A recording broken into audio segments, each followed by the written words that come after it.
சரணம். மகாவிஷ்ணு அண்ணனுக்கு முதல்ல நான் ஒரு நன்றி சொல்லிக்கிறேண்ணே. ஏன் அப்படின்னா, நான் உங்கள் வீடியோலாம் ஃபுல்லாக பார்த்துட்ருக்கேண்ணே. உங்கள் வீடியோவில் பார்க்கும்போது அதிகாலையில் எழுந்திரிச்சு பயிற்சி பண்ணுறது தொடர்ந்து பண்ணிகிட்ருக்கேண்ணே. ஆனால் இந்த பிரச்சனையாகவே போயிட்டுருக்கு. எங்கள் ஃபேமிலிக்குள்ளே சின்ன சின்ன சண்டை அடிக்கடி வந்துட்டு இருந்தது. இப்போ பிரச்சனையே இல்லாமல் எல்லோரும் ஒன்றா இருக்காங்க. உங்களை நான் நினச்சி தியானத்தில் உட்காரும்போது உங்களை நினச்சி நான் பண்ணேன். மாறிச்சுண்ணே. ரொம்ப நன்றிண்ணே. பரம்பொருள் ஃபவுண்டேஷனுக்கு ரொம்ப நன்றி. குருவே சரணம். அனைவருக்கும் வணக்கம். மகாபாரதத்தில் நடந்துதா நடக்கலையான்லாம் கேட்காதீங்க. அதில் இருக்கக்கூடிய விஷயம் நம்ம வாழ்க்கைக்கு பயனுள்ளதாக அமையுது, நம்ம வாழ்க்கையை மாற்றுது, நம்மளோட எண்ணங்களை மாற்றுது. அங்கே நடந்த கதைகள் உண்மையாகவே இக்கால வாழ்க்கைக்கு சூட்டபுளாக பொருந்தி அது நமக்கு மனநிறைவையும் மன நிம்மதியும் தருதுன்னா, அது நடந்துதா நடக்கலையான்னு பார்க்குறத விட அதில் இருக்கிற ஆழமான கருத்துக்களை எடுத்துக்கிறது சால சிறந்தது. அந்த வகையில் ராமாயணமோ மகாபாரதத்தில் நடந்த ஒரு விஷயத்தில் கிருஷ்ணர் பார்த்தீங்கன்னா ஒரு இடத்துல சொல்லுவார். பகவான் கிருஷ்ணர் அர்ஜுனனை சண்டைக்கு போக சொல்லும்போது அம்பை எய்து எல்லாத்தையும் கொன்று அப்படின்னு சொல்லுவார். இவன் இந்த கேரக்டரால் அதால் தாங்கிக்க முடியாது. என்னால் முடியல, ஆப்போசிட்டில் நிற்கிறவங்க எல்லாருமே என்னோட சொந்தக்காரங்களாக இருக்காங்க, ஸோ என்னால் இது எப்படி இதுக்கப்புறம் கொண்டு போகிறதுன்னு தெரில அப்படின்னோடனே கிருஷ்ணர் ஒரு வார்த்தை என்ன சொல்லுவார்னா, என் கணக்குப்படி அவங்க எப்பயோ செத்துட்டாங்க.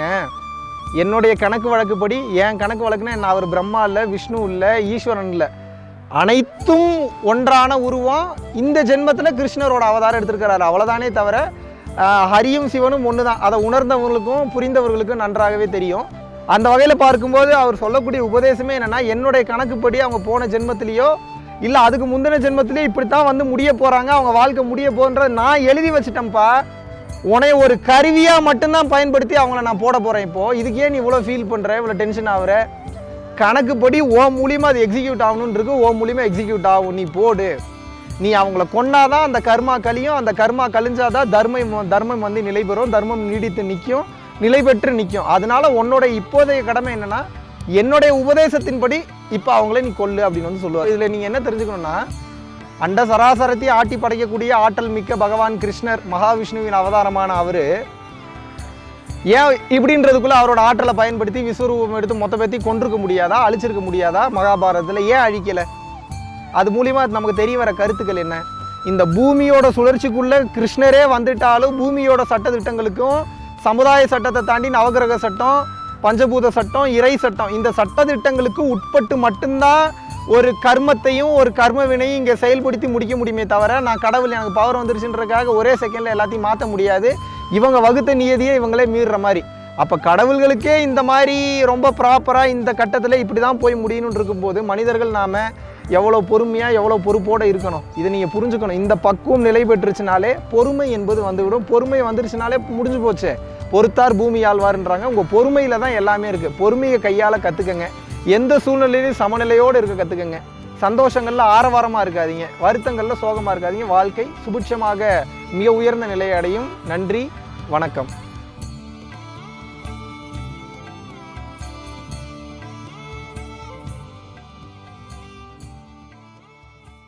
நீங்கள் எல்லாரும் ரொம்ப ஆர்வமாக வெயிட் பண்ணிகிட்டு இருந்த டைரக்ட் கிளாஸ் அனௌன்ஸ் பண்ணுறோம். ஏன்னா பல பேர் பார்த்தீங்கன்னா ஆன்லைன் கிளாஸு வெளிநாடுகளில் இருக்கிறவங்க, வீட்டிலே இருந்துட்டு வெளியில் வர முடியாமல் இருக்கக்கூடிய ஹோம் மேக்கர்ஸ் நிறைய பேருக்கு ஆன்லைன் கிளாஸ் கொடுத்துட்ருந்தோம்.